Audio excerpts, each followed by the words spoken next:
your home or residence by going to onesolarsolution.com. Bringing you the world news coming up next. This is Radio Caravan, the world news read by Shabnam Modgil. Tropical storm Laura has entered the warm and deep waters of the Gulf of Mexico today, gathering strength on a path to hit the United States coastline, now as a major hurricane that could unleash a surge of seawater higher than a basketball hoop and swamp entire towns. The National Hurricane Center projecting this morning that Laura is going to be a Category 3 hurricane and winds of around 115 miles per hour capable of devastating damage. All in Galveston have been ordered to evacuate by noon today. At least 12 people have been killed by these two storms that tore through the Caribbean, Hurricane Marco and Tropical Storm Laura, that brought high winds and rough seas, leaving at least 9 people dead in Haiti and another 3 in the Dominican Republic. And heavy rains have also battered Cuba and the U.S. territory of Puerto Rico.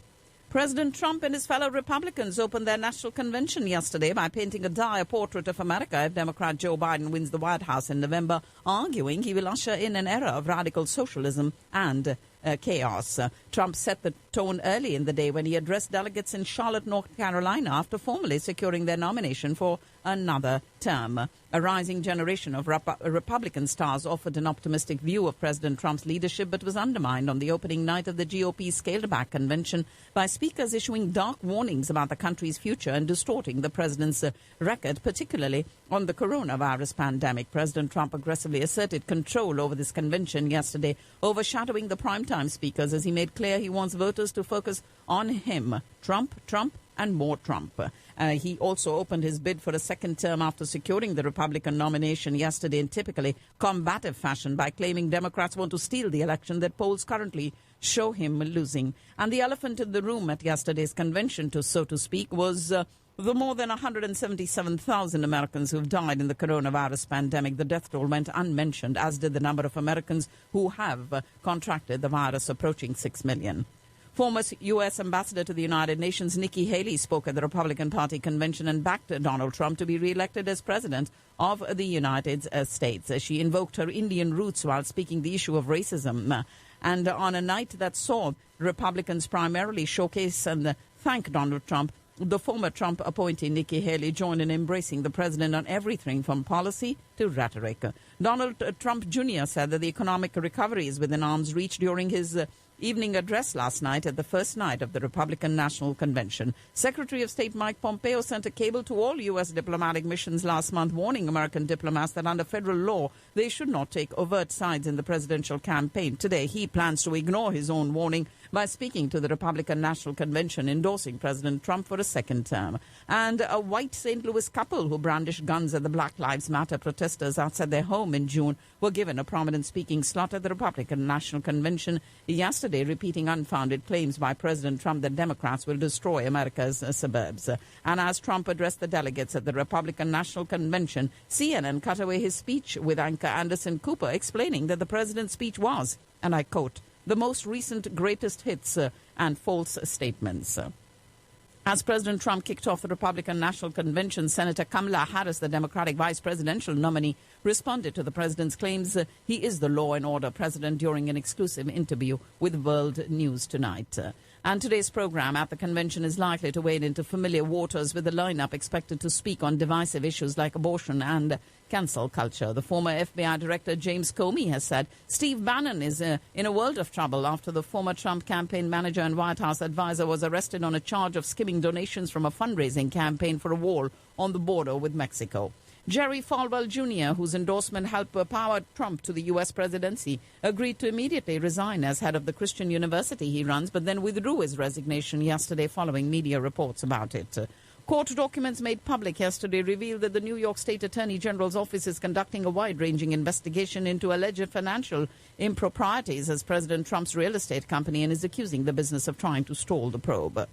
Wisconsin's governor called out the National Guard last night, and police in the city of Kenosha skirmished with protesters during a second night of unrest over the wounding of a black man shot in the back by police as his 3 children looked on. COVID-19 pandemic is still expanding, but the rise in cases and deaths has slowed globally except for Southeast Asia and the Eastern Mediterranean region, according to the World Health Organization. Some 172 countries are engaged with the COVAX facility designed to ensure equitable access to COVID-19 vaccines. Novavax said it has begun enrolling volunteers for the second phase of this clinical trial, and British drug maker AstraZeneca has begun testing an antibody-based cocktail for the prevention and treatment of COVID-19. The second phase of human trials of Oxford University's COVID-19 vaccine is all set to commence from today. Pune-based Serum Institute of India, which is also the largest vaccine maker in the world by volume, will start conducting the clinical trials today. 2 European patients are confirmed to have been reinfected with the coronavirus, and a Hong Kong man who recovered from COVID-19 was infected again 4.5 months later in the first documented instance of human reinfection. U.S. Secretary of State Mike Pompeo has arrived in Sudan on a flight from Israel, and the first visit of such a high-ranking U.S. official in the last 15 years. And Iran's nuclear body has said it held constructive talks today with the visiting head of the International Atomic Energy Agency amid tensions over a U.S. bid to reimpose UN sanctions. Israel's military said it bombed militant positions in the Gaza Strip early this morning in response to incendiary balloons launched into southern Israel farmlands a day earlier. A spokesman for Eastern Libyan strongman Khalifa Haftar has slammed a ceasefire announcement by the rival government of national accord as a media stunt, accusing it of preparing a new offensive. And police in Istanbul have detained a suspected Islamic State group militant who was allegedly planning a sensational attack in the city. The World Health Organization is set to certify today that the African continent is free from wild polio 4 years after the last cases appeared in northeastern Nigeria.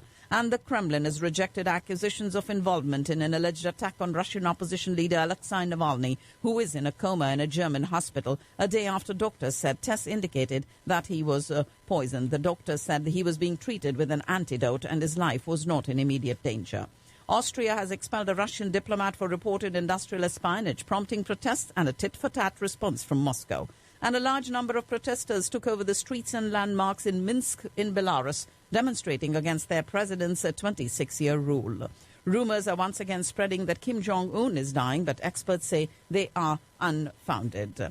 Thousands of domestic university students returning to Wuhan in China, where the COVID-19 pandemic originated, as campuses have been reopened there with strict social distancing norms in place around 7 months after physical classes were suspended.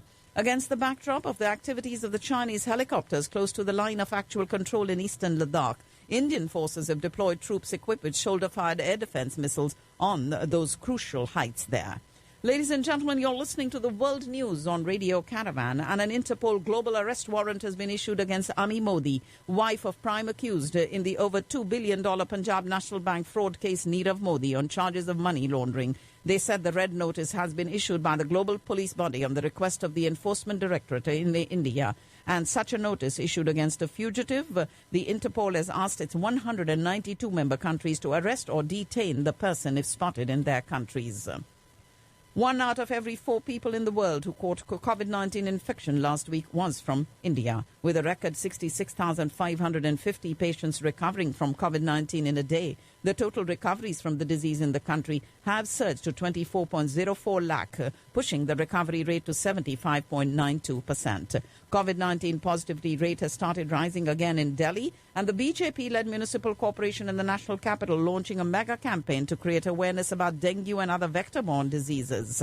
There is no change in the health condition of former President Pranab Mukherjee today, and he continues to be on ventilator support. The death toll in the building collapse incident in a residential area of Maharashtra's Raigarh district has risen to 10, while 7 others are still feared trapped under the debris. The National Investigation Agency filed a charge sheet in the February 2019 Pulwama terror attack case in which it named 19 people who it said carried out the bombing at Pakistan's behest. And a massive protest was held against China and Pakistan in Muzaffarabad against the construction of dams in the area, emphasizing the need for more cooperation between China and Pakistan. In all feeds, Prime Minister Imran Khan asked Chinese entrepreneurs to establish their regional offices in Pakistan.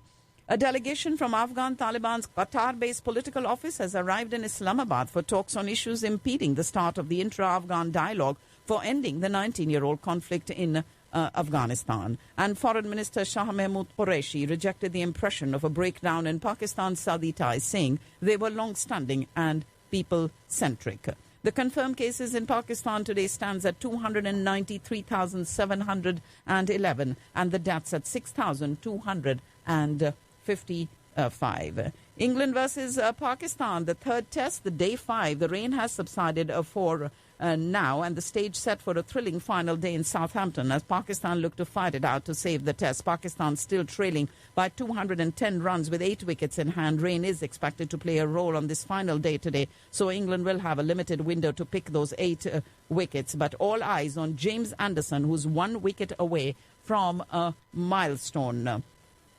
The England seamer moved one shy of 600 test wickets as he struck late on a frustrating and mainly forgettable 4th day of the third and final test against Pakistan yesterday. The 38-year-old, looking to become the first pace bowler to reach that landmark, had opener Abid Ali, LBW, for a painstaking 42 late on a weather-shortened day at the AG's Bowl in Southampton. And Mohammad Rizwan insisted all was far from lost for Pakistan after they were made to follow on this 310 runs behind the third test against England, despite a superb unbeaten century from captain Azhar Ali. And that's all I have in the news.